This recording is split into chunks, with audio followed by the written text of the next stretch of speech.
श्री गणपति अथर्वशीर्षां हरि ओम नमस्ते गणपतये त्वमेव प्रत्यक्षं तत्त्वमसि त्वमेव केवलं कर्तासि त्वमेव केवलं धर्तासि त्वमेव केवलं हर्तासि त्वमेव सर्वं खल्विदं ब्रह्मासि त्वं साक्षादात्मासि नित्यं ऋतं वच्मि सत्यं वच्मि अवत्वं माम् अवक्तारम् अवश्रोतारम् अवदातारम् अवधातारम् अवानुचानमवशिष्यम् औपश्चात्तात् औपुरस्तात् औत्तरात्तात् औदक्षिणात्तात् अवचोर्ध्वात्तात् अवाधरात्तात् सर्वतो मां पाहि पाहि समन्तात् त्वं वाङ्मयस्त्वं चिन्मयः त्वमानन्दमयस्त्वं ब्रह्ममयः त्वं सच्चिदानन्दाद्वितीयोऽसि त्वं प्रत्यक्षं तत्त्वमसि त्वं प्रत्यक्षं ब्रह्मासि त्वं ज्ञानमयो विज्ञानमयोऽसि सर्वं जगदिदं तत्तु जायते सर्वं जगदिदं त्वत्तिष्ठति सर्वं जगदिदं त्वयि लयमेष्यति सर्वं जगदिदं त्वयि प्रत्येति त्वं भूमिरापो नलो नीलो नभः त्वं चत्वारि वाक्पदानि त्वं गुणत्रयातीतः त्वं वस्थात्रयातीतः त्वं देहत्रयातीतः त्वं कालत्रयातीतः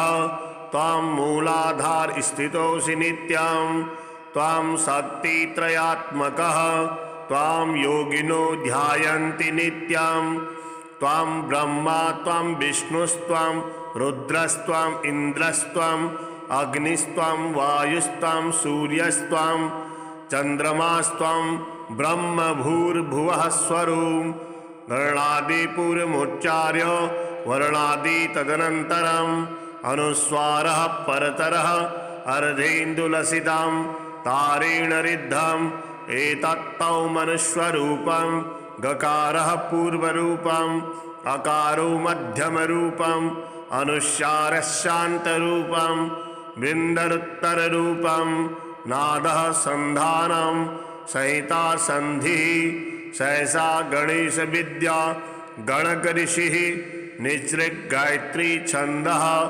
गणपतिर्देवता ओम गंगणपतये नमः एकदंताय विद्महे वक्रतुंडाय धीमहि तन्नो दन्तिः प्रचोदयात् एकदन्तं चतुर्हस्तं पाशमङ्कुशधारिणं रदं च वरदं हस्तैर्बिभ्राणां मूषकध्वजं रक्तं लम्बोदरं शूर्प कर्णकं रक्तवाससं रक्तगन्धानुलिप्ताङ्गं रक्तपुष्पैः सुपूजितं भक्तानुकम्पिनं देवं जगत्कारणमच्युतम् आविर्भूतं च सृष्ट्यादौ प्रकृतेः पुरुषात् परम् एवं ध्यायति यो नित्यं स योगी योगिनां वरः नमो व्रातपतये नमो गणपतये नमः प्रमथपतये नमस्ते सुलम्बोदराय एकदन्ताय विघ्ननाशिने शिवसुताय श्रीवरदमूर्तये नमो नमः एतद् अथर्वशीर्षं योधीति सा ब्रह्मभूयाय कल्पते सा सर्वतः सुखमेधते सा सर्वविघ्नैर्न बाध्यते सा पञ्चमहापापात् प्रमुच्यते सायमधियानो दिवसकृतं पापं नाशयति प्रातर्धियानो रात्रिकृतं पापं नाशयति सायं प्रातः प्रयुञ्जानो अपापो भवति सर्वत्राधियानो अपिघ्नो भवति धर्मार्थकाममोक्षं च विन्दति इदम् अथर्वशीर्षमशिष्याय न देयं यो यदि मोहात् दास्यति स पापीयान् भवति सहस्रावर्तनात् यं यं कामधीते तं तमनेन साधयेत् अनेन गणपति विषिञ्चते सवाग्मी भवति चतुर्थ्यामनस्नन् जपति स विद्यावान् भवति स यशोवान् भवति इत्याथर्वणवाक्यं ब्रह्माद्यावरणं विद्यात् न बिभेति कदाचनेति यो दुर्वान् कुरेर्यजति स वैश्रवणोपमो भवति यो लाजिर्यजति स यशोवान् भवति स मेधावान् भवति यो मोदकसहस्रेण यजति स वाञ्छितफलमवाप्नोति यः साज्यसमिर्भिर्यजति स सर्वं लभते स सर्वं लभते अष्टौ ब्राह्मणान् सम्यक् गृहीत्वा सूरवर्चस्वी भवति सूरग्रही महानद्यां प्रतिमा सन्निधौ वा जपत्वा सिद्धमन्त्रो भवति महाविघ्नात् प्रमुच्यते महादोषात् प्रमुच्यते महापापात् प्रमुच्यते सा सर्वविद् भवति सा सर्वविद् भवति एवं वेद इत्युपनिषद। ओम शांति शांति शांति। श्री गणपति मंगल मालिका स्तोत्रम्। श्रीकंठ प्रेम पुत्राय गौरी वामांगवासिने द्वात्रिंशद्रूपयुक्ताय श्री गणेशाय मंगलम्। आदिपूज्याय देवाय दन्तमोदकधारिणे वल्लभाप्राणकान्ताय श्री गणेशाय मंगलम्। लंबोदराय शान्ताय चन्द्रगर्वापहारिणे गजाननाय प्रभवे श्री गणेशाय मंगलम्। पंचहस्ताय वन्द्याय पाशांकुशधराय च श्रीमते गजकर्णाय श्री गणेशाय मंगलम्। द्वैमातुराय बालाय हिरम्बाय महात्मने विकटायाखुवाहाय श्री गणेशाय मंगलम्। कृष्णशृङ्गायाजिताय क्षिप्राभीष्टार्थदायिने सिद्धिबुद्धिप्रमोदाय श्री गणेशाय मंगलम्। विलम्बियज्ञसूत्राय सर्वविघ्ननिवारिणे दुर्वादलसुपूज्याय श्री गणेशाय मंगलम्। महाकायाय भीमाय महासेनाग्रजन्मने त्रिपुरारी वरुधात्रे श्री गणेशाय मंगलम्। सिन्दूररम्यवर्णाय नागबद्धोदराय च आमोदाय प्रमोदाय श्री गणेशाय मंगलम्। विघ्नकर्ते दुर्मुखाय विघ्नहर्ते शिवात्मने सुमुखायैकदन्ताय श्री गणेशाय मंगलम्। समस्तगणनाथाय विष्णवे धूमकेतवे त्रक्षाय भालचन्द्राय श्री गणेशाय मंगलम्। चतुर्थीशाय मान्याय सर्वविद्याप्रदायिने वक्रतुण्डाय कुब्जाय श्री गणेशाय मंगलम्। तुण्डिने कपिलाक्षाय श्रेष्ठाय ऋणहारिणे उद्दण्डोदण्डरूपाय श्री गणेशाय मंगलम्। कष्टहर्ते द्विदेहाय भक्तिष्टजयदायिने विनायकाय विभवे श्री गणेशाय मंगलम्। सच्चिदानन्दरूपाय निर्गुणाय गुणात्मने वटवे लोकगुरवे श्री गणेशाय मंगलम्। श्री चामुण्डासुपुत्राय प्रसन्नवदनाय च श्रीराजराजसेव्याय श्री गणेशाय मंगलम्।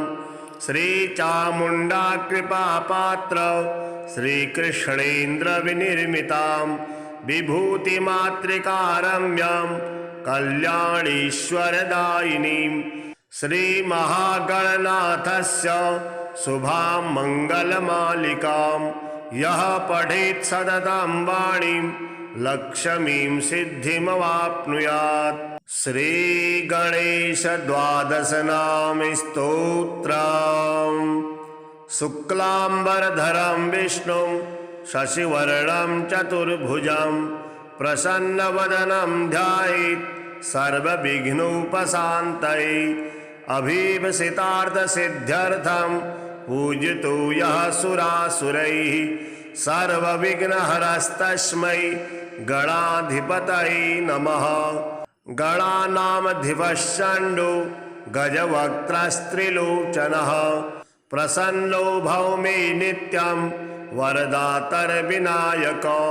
शुम्भस्यैकदन्तस्य कपिलो गजकर्णकः लम्बोदरस्य विकटो विघ्ननाशो विनायकः। धूम्रकेतुर्गणाध्यक्षो भालचन्द्रो गजाननः। द्वादशे स्थानि नामानि गणेशस्य तु यः पठेत् विद्यार्थी लभते विद्यां धनार्थी विपुलं धनम्। इष्टकामं तु कामार्थी धर्मार्थी मोक्षमक्षयम्। विद्यारम्भे विवाहे च प्रवेशे निर्गमे तथा संग्रामे संकटेश्चैव विघ्नस्तस्य न जायते। हरि ओम नमस्ते गणपतये। त्वमेव प्रत्यक्षं तत्त्वमसि त्वमेव केवलं कर्तासि त्वमेव केवलं धर्तासि त्वमेव केवलं हर्तासि त्वमेव सर्वं खल्विदं ब्रह्मासि। त्वं साक्षादात्मासि नित्यं ऋतं वच्मि सत्यं वच्मि अवत्वं माम् अवक्तारम् अवश्रोतारम् अवदातारम् अवधातारम् अवानुचानमवशिष्यम् औपश्चात्तात् औपुरस्तात् औत्तरात्तात् औदक्षिणात्तात् अवचोर्ध्वात्तात् अवाधरात्तात् सर्वतो मां पाहि पाहि समन्तात्। त्वं वाङ्मयस्त्वं चिन्मयः त्वमानन्दमयस्त्वं ब्रह्ममयः त्वं सच्चिदानन्दाद्वितीयोऽसि त्वं प्रत्यक्षं तत्त्वमसि त्वं प्रत्यक्षं ब्रह्मासि त्वं ज्ञानमयो विज्ञानमयोऽसि। सर्वं जगदिदं तत्तु जायते सर्वं जगदिदं त्वत्तिष्ठति सर्वं जगदिदं त्वयि लयमेष्यति सर्वं जगदिदं त्वयि प्रत्येति। त्वं भूमिरापो नलो नीलो नभः त्वं चत्वारि वाक्पदानि त्वं गुणत्रयातीतः त्वं वस्थात्रयातीतः त्वं देहत्रयातीतः त्वं कालत्रयातीतः त्वं मूलाधार स्थितोऽसि नित्यं त्वं शक्तित्रयात्मकः त्वं योगिनो ध्यायन्ति नित्यं। त्वं ब्रह्मा त्वं विष्णुस्त्वं रुद्रस्त्वं इन्द्रस्त्वं अग्निस्त्वं वायुस्त्वं सूर्यस्त्वं चन्द्रमास्त्वं ब्रह्म भूर्भुवः स्वरूपं। गणादिपूर्वमुच्चार्य वर्णादि तदनन्तरम् अनुस्वारः परतरः अर्धेन्दुलसितं तारेण ऋद्धम् एतत्तौ मनुष्यरूपं। गकारः पूर्वरूपम् अकारो मध्यमरूपम् अनुस्वारः शान्तरूपं बिन्दरुत्तररूपं। नादः सन्धानं संहिता संधिः सहसा गणेश विद्या गणकऋषिः निसृगायत्री छन्दः गणपतिर्देवता। ओम गणपतये नमः। एकदन्ताय विद्महे वक्रतुण्डाय धीमहि तन्नो दन्तिः प्रचोदयात्। एकदन्तं चतुर्हस्तं पाशमङ्कुशधारिणं रदं च वरदं हस्तैर्बिभ्राणां मूषकध्वजं रक्तं लम्बोदरं शूर्प कर्णकं रक्तवाससं रक्तगन्धानुलिप्ताङ्गं रक्तपुष्पैः सुपूजितं भक्तानुकम्पिनं देवं जगत्कारणमच्युतम् आविर्भूतं च सृष्ट्यादौ प्रकृतेः पुरुषात् परम् एवं ध्यायति यो नित्यं स योगी योगिनां वरः। नमो व्रातपतये नमो गणपतये नमः प्रमथपतये नमस्ते लंबोदराय एकदन्ताय विघ्ननाशिने शिवसुताय श्रीवरदमूर्तये नमो नमः। एतद् अथर्वशीर्षं योधीते सा ब्रह्म भूयाय कल्पते सा सर्वतः सुखमेधते सा सर्वविघ्नैर्न बाध्यते सा पञ्चमहापापात्प्रमुच्यते सायमधियानो दिवसकृतं पापं नाशयति प्रातर्धियानो रात्रिकृतं पापं नाशयति सायं प्रातः प्रयुञ्जानो अपापो भवति सर्वत्राधियानो अपिघ्नो भवति धर्मार्थकाममोक्षं च विन्दति। इदम् अथर्वशीर्षमशिष्याय न देयं यो यदि मोहाद्दास्यति स पापीयान् भवति सहस्रावर्तनात् यं यं कामधीते तं तमनेन साधयेत् अनेन गणपति विषिञ्चते स वाग्मी भवति चतुर्थ्या मनस्नन् जपति स विद्यावान् भवति स यशोवान् भवति इत्याथर्वणवाक्यं ब्रह्माद्यावरणं विद्यात् न बिभेति कदाचनेति यो दुर्वान् कुरेर्यजति स वैश्रवणोपमो भवति यो लाजिर्यजति स यशोवान् भवति स मेधावान् भवति यो मोदकसहस्रेण यजति स वाञ्छितफलमवाप्नोति यः साज्यसमिर्भिर्यजति स सर्वं लभते स सर्वं लभते। अष्टौ ब्राह्मणान् सम्यक् गृहीत्वा सूरवर्चस्वी भवति सूरग्रही महानद्यां प्रतिमा सन्निधौ वा जपत्वा सिद्धमन्त्रो भवति महाविघ्नात् प्रमुच्यते महादोषात् प्रमुच्यते महापापात् प्रमुच्यते सा सर्वविद भवति सा सर्वविद भवति एवं वेद इत्युपनिषद। ओम शांति शांति शांति। श्री गणपति मंगल मालिका स्तोत्रम्। श्रीकंठ प्रेम पुत्राय गौरी वामांगवासिने द्वात्रिंशद्रूपयुक्ताय श्री गणेशाय मंगलम्। आदिपूज्याय देवाय दन्तमोदकधारिणे वल्लभाप्राणकान्ताय श्रीगणेशाय मङ्गलम्। लम्बोदराय शान्ताय चन्द्रगर्वापहारिणे गजाननाय प्रभवे श्रीगणेशाय मङ्गलम्। पञ्चहस्ताय वन्द्याय पाशाङ्कुशधराय च श्रीमते गजकर्णाय श्रीगणेशाय मङ्गलम्। द्वैमातुराय बालाय हिरम्बाय महात्मने विकटायाखुवाहाय श्रीगणेशाय मङ्गलम्। कृष्णशृङ्गायाजिताय क्षिप्राभीष्टार्थदायिने सिद्धिबुद्धिप्रमोदाय श्रीगणेशाय मङ्गलम्। विलम्बियज्ञसूत्राय सर्वविघ्ननिवारिणे दुर्वादलसुपूज्याय श्रीगणेशाय मङ्गलम्।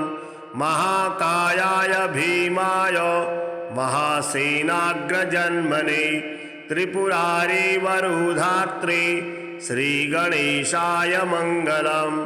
सिन्दूररम्यवर्णाय नागबद्धोदराय च आमोदाय प्रमोदाय श्रीगणेशाय मङ्गलम्। विघ्नकर्ते दुर्मुखाय विघ्नहर्ते शिवात्मने सुमुखायैकदन्ताय श्रीगणेशाय मङ्गलम्। समस्तगणनाथाय विष्णवे धूमकेतवे त्रक्षाय भालचन्द्राय श्रीगणेशाय मङ्गलम् चतुर्थी सायमान्याय सर्वविद्याप्रदायिने वक्रतुण्डाय कुब्जाय श्रीगणेशाय मङ्गलम् तुण्डिने कपिलाक्षाय श्रेष्ठाय ऋणहारिणे उद्दण्डोदण्डरूपाय श्रीगणेशाय मङ्गलम् कष्टहर्ते द्विदेहाय भक्तिष्टजयदायिने विनायकाय विभवे श्रीगणेशाय मङ्गलम् सच्चिदानन्दरूपाय निर्गुणाय गुणात्मने वटवे लोकगुरवे श्रीगणेशाय मङ्गलम् श्रीचामुण्डासुपुत्राय प्रसन्नवदनाय च श्रीराजराजसेव्याय श्रीगणेशाय मङ्गलम् श्रीचामुण्डाकृपापात्र श्रीकृष्णेन्द्रविनिर्मितां विभूतिमातृकारम्यं कल्याणीश्वरदायिनीं श्रीमहागणनाथस्य शुभां मङ्गलमालिकां यः पठेत् सततं वाणीं लक्ष्मीं सिद्धिमवाप्नुयात्। श्रीगणेश द्वादशनाम स्तोत्रम्। शुक्लाम्बरधरं विष्णुं शशिवर्णं चतुर्भुजं प्रसन्नवदनं ध्यायेत् सर्वविघ्नोपशान्तये अभीप्सितार्थसिद्ध्यर्थं पूजतो यः सुरासुरैः सर्वविघ्नहरस्तस्मै गणाधिपतये नमः। गणानामधिपश्चण्डो गजवक्त्रस्त्रिलोचनः प्रसन्नो भव मे नित्यं वरदातर्विनायको शुम्भस्यैकदन्तस्य कपिलो गजकर्णकः लम्बोदरस्य विकटो विघ्ननाशो विनायकः धूम्रकेतुर्गणाध्यक्षो भालचन्द्रो गजाननः। द्वादशे स्थानि नामानि गणेशस्य तु यः पठेत् विद्यार्थी लभते विद्यां धनार्थी विपुलं धनम् इष्टकामं तु कामार्थी धर्मार्थी मोक्षमक्षयम् विद्यारम्भे विवाहे च प्रवेशे निर्गमे तथा संग्रामे संकटेश्चैव विघ्नस्तस्य न जायते। हरि ओम नमस्ते गणपतये त्वमेव प्रत्यक्षं तत्त्वमसि त्वमेव केवलं कर्तासि त्वमेव केवलं धर्तासि त्वमेव केवलं हर्तासि त्वमेव सर्वं खल्विदं ब्रह्मासि त्वं साक्षादात्मासि नित्यं ऋतं वच्मि सत्यं वच्मि अवत्वं माम् अवक्तारम् अवश्रोतारम् अवदातारम् अवधातारम् अवानुचानमवशिष्यम् औपश्चात्तात् औपुरस्तात् औत्तरात्तात् औदक्षिणात्तात् अवचोर्ध्वात्तात् अवाधरात्तात् सर्वतो मां पाहि पाहि समन्तात्। त्वं वाङ्मयस्त्वं चिन्मयः त्वमानन्दमयस्त्वं ब्रह्ममयः त्वं सच्चिदानन्दाद्वितीयोऽसि त्वं प्रत्यक्षं तत्त्वमसि त्वं प्रत्यक्षं ब्रह्मासि त्वं ज्ञानमयो विज्ञानमयोऽसि सर्वं जगदिदं तत्तु जायते सर्वं जगदिदं त्वत्तिष्ठति सर्वं जगदिदं त्वयि लयमेष्यति सर्वं जगदिदं त्वयि प्रत्येति त्वं भूमिरापो नलो नीलो नभः त्वं चत्वारि वाक्पदानि त्वं गुणत्रयातीतः त्वं वस्थात्रयातीतः त्वं देहत्रयातीतः त्वं कालत्रयातीतः त्वं मूलाधार स्थितोऽसि नित्यं त्वां शक्तित्रयात्मकः त्वां योगिनो ध्यायन्ति नित्यं त्वां ब्रह्मा त्वां विष्णुस्त्वां रुद्रस्त्वाम् इन्द्रस्त्वाम् अग्निस्त्वां वायुस्त्वां सूर्यस्त्वां चन्द्रमास्त्वां ब्रह्म भूर्भुवः स्वरूं गणादिपूर्वमुच्चार्य वर्णादि तदनन्तरम् अनुस्वारः परतरः अर्धेन्दुलसितां तारेण रिद्धम् एतत्तौ मनुष्यरूपं गकारः पूर्वरूपम् अकारो मध्यमरूपम् अनुस्वारः शान्तरूपं बिन्दरुत्तररूपं नादः सन्धानं संहिता संधिः सहसा गणेश विद्या गणकऋषिः निसृगायत्री छन्दः गणपतिर्देवता ओं गणपतये नमः। एकदन्ताय विद्महे वक्रतुण्डाय धीमहि तन्नो दन्तिः प्रचोदयात्। एकदन्तं चतुर्हस्तं पाशमङ्कुशधारिणं रदं च वरदं हस्तैर्बिभ्राणां मूषकध्वजं रक्तं लम्बोदरं शूर्प कर्णकं रक्तवाससं रक्तगन्धानुलिप्ताङ्गं रक्तपुष्पैः सुपूजितं भक्तानुकम्पिनं देवं जगत्कारणमच्युतम् आविर्भूतं च सृष्ट्यादौ प्रकृतेः पुरुषात् परम् एवं ध्यायति यो नित्यं स योगी योगिनां वरः। नमो व्रातपतये नमो गणपतये नमः प्रमथपतये नमस्ते सुलम्बोदराय एकदन्ताय विघ्ननाशिने शिवसुताय श्रीवरदमूर्तये नमो नमः।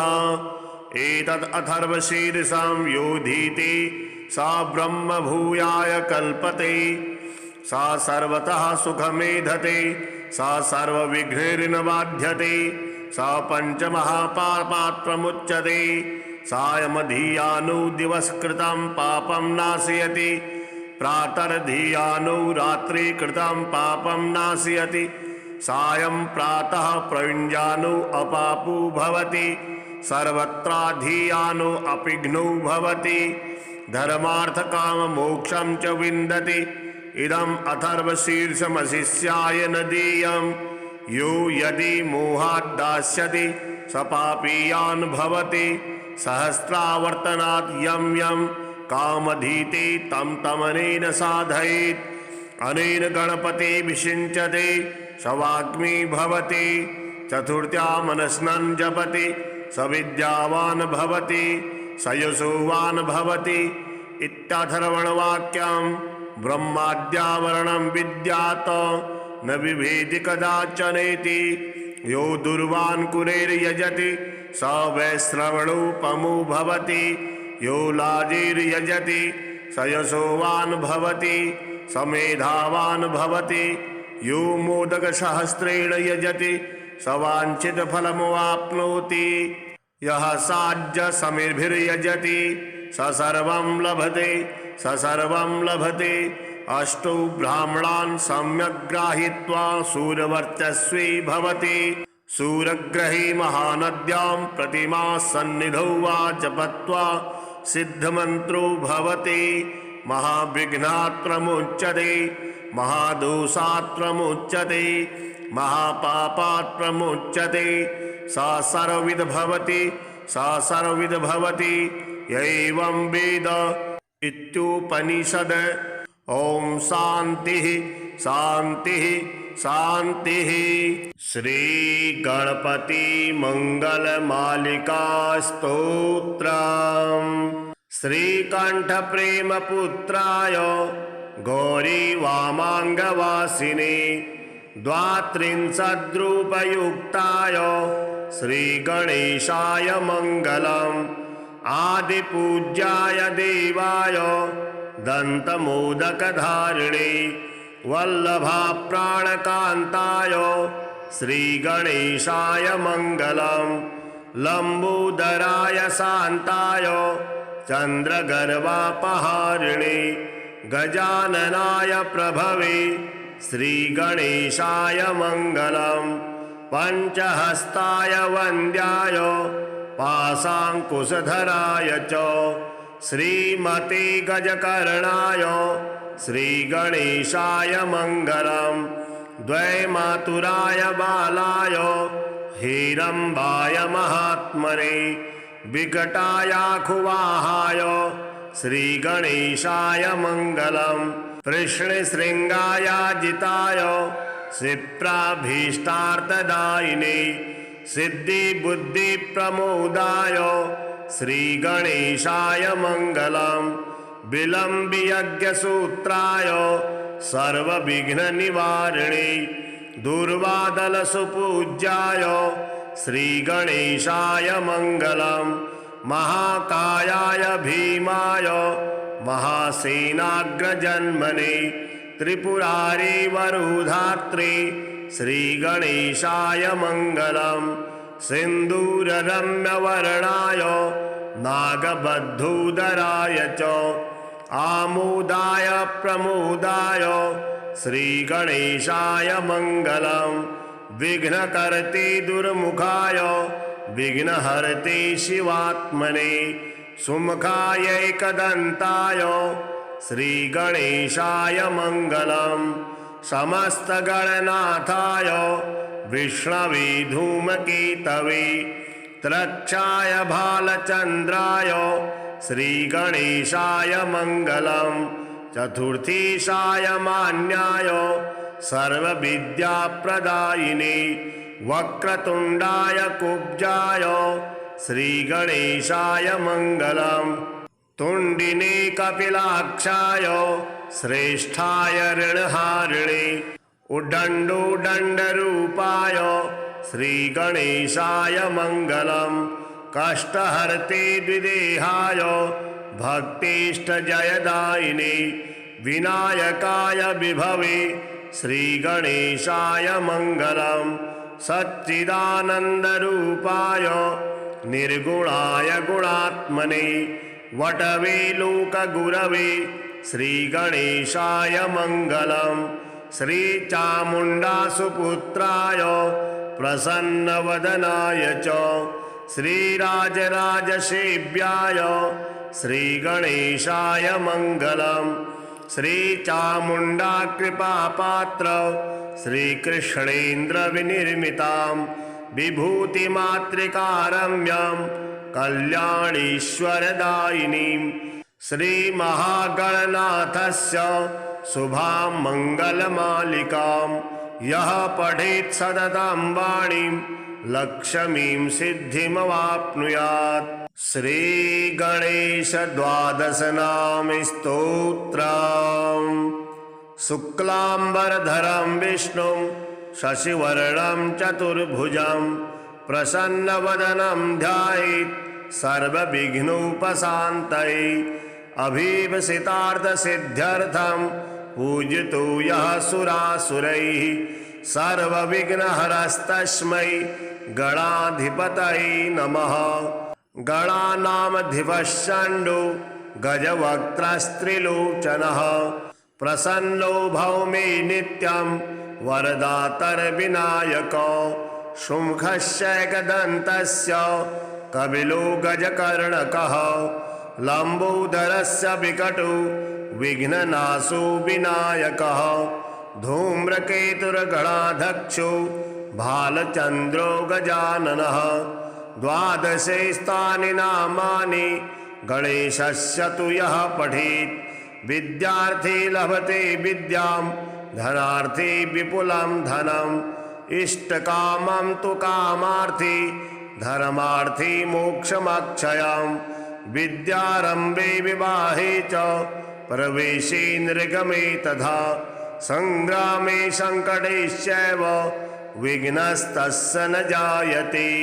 हरि ओम नमस्ते गणपतये त्वमेव प्रत्यक्षं तत्त्वमसि त्वमेव केवलं कर्तासि त्वमेव केवलं धर्तासि त्वमेव केवलं हर्तासि त्वमेव सर्वं खल्विदं ब्रह्मासि त्वं साक्षादात्मासि नित्यं ऋतं वच्मि सत्यं वच्मि अवत्वं माम् अवक्तारम् अवश्रोतारम् अवदातारम् अवधातारम् अवानुचानमवशिष्यम् औपश्चात्तात् औपुरस्तात् औत्तरात्तात् औदक्षिणात्तात् अवचोर्ध्वात्तात् अवाधरात्तात् सर्वतो मां पाहि पाहि समन्तात्। त्वं वाङ्मयस्त्वं चिन्मयः त्वमानन्दमयस्त्वं ब्रह्ममयः त्वं सच्चिदानन्दाद्वितीयोऽसि त्वं प्रत्यक्षं तत्त्वमसि त्वं प्रत्यक्षं ब्रह्मासि त्वं ज्ञानमयो विज्ञानमयोऽसि सर्वं जगदिदं तत्तु जायते सर्वं जगदिदं त्वत्तिष्ठति सर्वं जगदिदं त्वयि लयमेष्यति सर्वं जगदिदं त्वयि प्रत्येति त्वं भूमिरापो नलो नीलो नभः त्वं चत्वारि वाक्पदानि त्वं गुणत्रयातीतः त्वं वस्थात्रयातीतः त्वं देहत्रयातीतः त्वं कालत्रयातीतः त्वं मूलाधार स्थितोऽसि नित्यं त्वं शक्तित्रयात्मकः त्वं योगिनो ध्यायन्ति नित्यं त्वं ब्रह्मा त्वं विष्णुस्त्वं रुद्रस्त्वं इन्द्रस्त्वं अग्निस्त्वं वायुस्त्वं सूर्यस्त्वं चन्द्रमास्त्वं ब्रह्म भूर्भुवः स्वरूप वर्णादिपूर्वमुच्चार्य वर्णादि तदनन्तरम् अनुस्वारः परतरः अर्धेन्दुलसितं तारेण रिद्धम् एतत्तौ मनुष्वरूपं गकारः पूर्वरूपम् अकारो मध्यमरूपम् अनुस्वारः शान्तरूपम् बिन्दरुत्तररूपम् नादः सन्धानं संहिता संधिः सहसा गणेश विद्या गणकऋषिः निसृक् गायत्री छन्दः गणपतिर्देवता ओम गंगणपतये नमः। एकदंताय विद्महे वक्रतुंडाय धीमहि तन्नो दन्तिः प्रचोदयात्। एकदन्तं चतुर्हस्तं पाशमङ्कुशधारिणं रदं च वरदं हस्तैर्बिभ्राणां मूषकध्वजं रक्तं लम्बोदरं शूर्प कर्णकं रक्तवाससं रक्तगन्धानुलिप्ताङ्गं रक्तपुष्पैः सुपूजितं भक्तानुकम्पिनं देवं जगत्कारणमच्युतम् आविर्भूतं च सृष्ट्यादौ प्रकृतेः पुरुषात् परम् एवं ध्यायति यो नित्यं स योगी योगिनां वरः। नमो व्रातपतये नमो गणपतये नमः प्रमथपतये नमस्ते सुलम्बोदराय एकदन्ताय विघ्ननाशिने शिवसुताय श्रीवरदमूर्तये नमो नमः। एतद् अथर्वशीर्षं योधीते सा ब्रह्मभूयाय कल्पते सा सर्वतः सुखमेधते सा सर्वविघ्नैर्न बाध्यते सा पञ्चमहापापात् प्रमुच्यते सायमधियानो दिवसकृतं पापं नाशयति प्रातर्धियानो रात्रिकृतं पापं नाशयति सायं प्रातः प्रयुञ्जानो अपापो भवति सर्वत्राधियानो अपिघ्नो भवति धर्मार्थकाममोक्षं च विन्दति। इदम् अथर्वशीर्षमशिष्याय न देयं यो यदि मोहात् दास्यति स पापीयान् भवति सहस्रावर्तनात् यं यं कामधीते तं तमनेन साधयेत् अनेन गणपति विषिञ्चते स वाग्मी भवति चतुर्थ्या मनस्नन् जपति स विद्यावान् भवति स यशोवान् भवति इत्याथर्वणवाक्यं ब्रह्माद्यावरणं विद्यात् न बिभेति कदाचनेति यो दुर्वान् कुरेर्यजति स वैश्रवणोपमो भवति यो लाजिर्यजति स यशोवान् भवति स मेधावान् भवति यो मोदकसहस्रेण यजति स वाञ्छितफलमवाप्नोति। यः साज्य समिर्भिर्यजति स सर्वं लभते स सर्वं लभते। अष्टौ ब्राह्मणान् सम्यक् गृहीत्वा सूरवर्चस्वी भवति। सूरग्रही महानद्यां प्रतिमा सन्निधौ वा जपत्वा सिद्धमन्त्रो भवति। महाविघ्नात् प्रमुच्यते महादोषात् प्रमुच्यते महापापात् प्रमुच्यते। सा सर्वविद् भवति सा सर्वविद् भवति एवं वेद इत्युपनिषद। ओम शांतिः शांतिः शांतिः। श्री गणपति मंगल मालिका स्तोत्रम्। श्रीकंठ प्रेम पुत्राय गौरी वामांगवासिने द्वात्रिंशद्रूपयुक्ताय श्री गणेशाय मंगलम्। आदिपूज्याय देवाय दंतमोदकधारिणे वल्लभा प्राणकांताय श्री गणेशाय मंगलम्। लंबोदराय शांताय चंद्रगर्वापहारिणे गजाननाय प्रभवे श्री गणेशाय मंगलम्। पंचहस्ताय वन्द्याय पाशांकुशधराय च श्रीमते गजकर्णाय श्री गणेशाय मंगलम्। द्वैमातुराय बालाय हिरंबाय महात्मने विकटायाखुवाहाय श्री गणेशाय मंगलम्। कृष्णशृंगायाजिताय क्षिप्राभीष्टार्थदायिने सिद्धिबुद्धिप्रमोदाय श्री गणेशाय मंगलम्।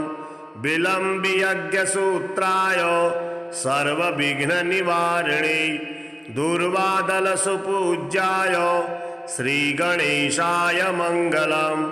महाकायाय भीमाय महासेनाग्रजन्मने त्रिपुरारी वरुधात्री श्री गणेशाय मंगलम्।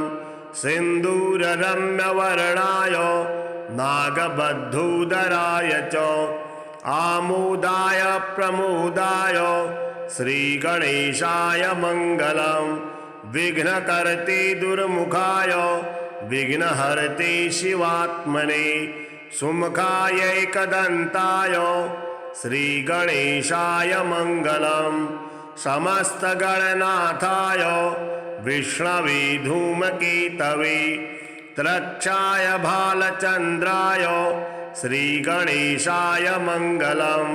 चतुर्थीशाय मान्याय सर्वविद्याप्रदायिने वक्रतुण्डाय कुब्जाय श्री गणेशाय मंगलम्। तुण्डिने कपिलाक्षाय श्रेष्ठाय ऋणहारिणे उद्दण्डोदण्डरूपाय श्री गणेशाय मंगलम्। कष्टहर्ते द्विदेहाय भक्तिष्टजयदायिने विनायकाय विभवे श्री गणेशाय मंगलम्। सच्चिदानन्दरूपाय निर्गुणाय गुणात्मने वटवे लोकगुरवे श्री गणेशाय मंगलम्। श्री चामुण्डासुपुत्राय प्रसन्नवदनाय च श्रीराजराजसेव्याय श्री गणेशाय मंगलम्। श्री चामुण्डा कृपापात्र श्रीकृष्णेन्द्र विनिर्मितां विभूतिमातृकारम्यं कल्याणीश्वरदायिनीं श्री महागणनाथस्य शुभां मंगलमालिकां यः पठेत् सततं वाणीं लक्ष्मीं सिद्धिमवाप्नुयात्। श्री गणेश द्वादश नाम स्तोत्रम्। शुक्लांबरधरं विष्णुं शशिवर्णं चतुर्भुजं प्रसन्नवदनं ध्यायेत् सर्वविघ्नोपशान्तये। अभीप्सितार्थसिद्ध्यर्थं पूजतो यः सुरासुरैः सर्वविघ्नहरस्तस्मै गणाधिपतये नमः।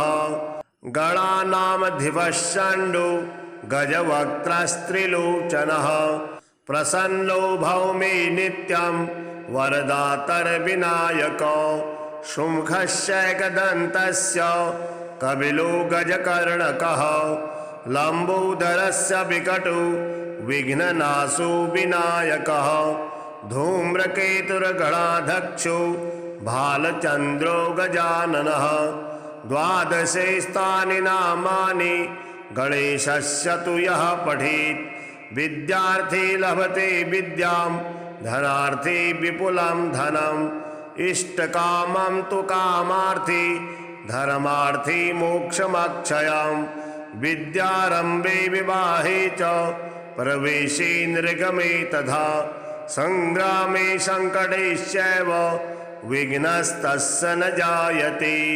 हरि ओम नमस्ते गणपतये त्वमेव प्रत्यक्षं तत्त्वमसि त्वमेव केवलं कर्तासि त्वमेव केवलं धर्तासि त्वमेव केवलं हर्तासि त्वमेव सर्वं खल्विदं ब्रह्मासि त्वं साक्षादात्मासि नित्यं ऋतं वच्मि सत्यं वच्मि अवत्वं माम् अवक्तारम् अवश्रोतारम् अवदातारम् अवधातारम् अवानुचानमवशिष्यम् औपश्चात्तात् औपुरस्तात् औत्तरात्तात् औदक्षिणात्तात् अवचोर्ध्वात्तात् अवाधरात्तात् सर्वतो मां पाहि पाहि समन्तात्।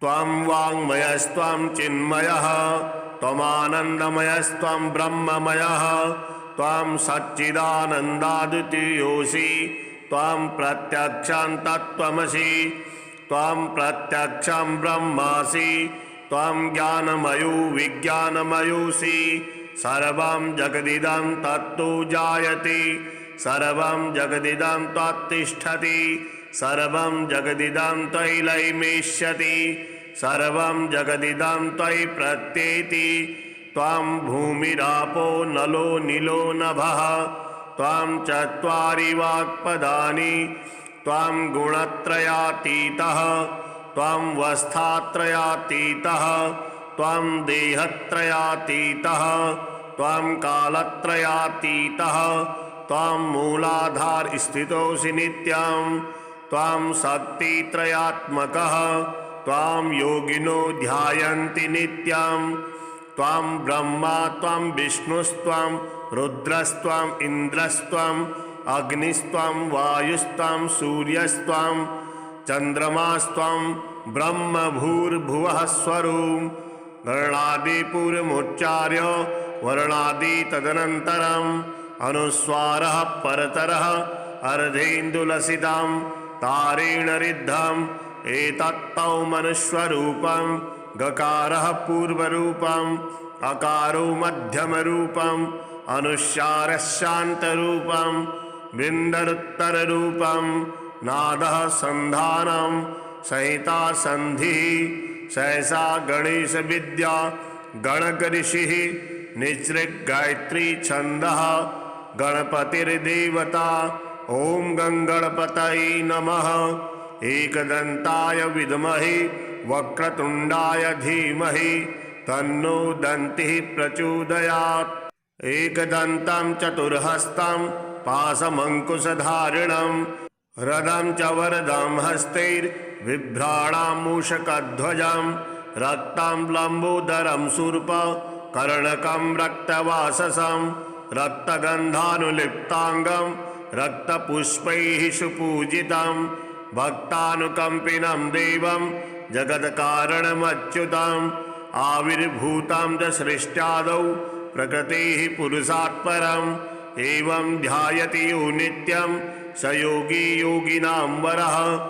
नमो व्रातपतये नमो गणपतये नमः प्रमथपतये नमस्ते सुलम्बोदराय एकदन्ताय विघ्ननाशिने शिवसुताय श्रीवरदमूर्तये नमो नमः।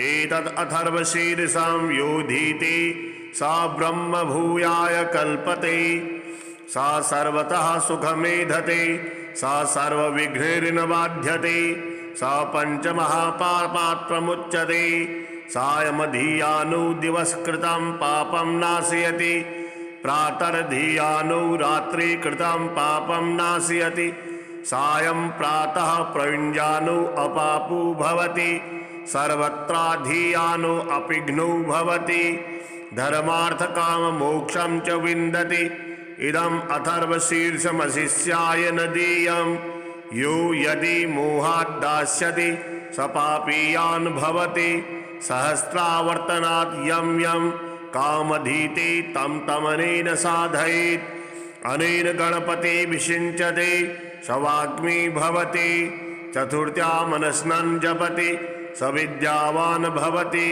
स यशोवान् भवति इत्याथर्वणवाक्यं ब्रह्माद्यावरणं विद्यात् न बिभेति कदाचनेति यो दुर्वान् कुरेर्यजति स वैश्रवणोपमो भवति यो लाजिर्यजति स यशोवान् भवति स मेधावान् भवति यो मोदकसहस्रेण यजति स वाञ्छितफलमवाप्नोति यः साज्यसमिभिर्यजति स सर्वं लभते स सर्वं लभते अष्टौ ब्राह्मणान् सम्यक् गृहीत्वा सूरवर्चस्वी भवति सूरग्रही महानद्यां प्रतिमा सन्निधौ वा जपत्वा सिद्धमन्त्रो भवति महाविघ्नात् प्रमुच्यते महादोषात् प्रमुच्यते महापापात् प्रमुच्यते सा सर्वविद भवति सा सर्वविद भवति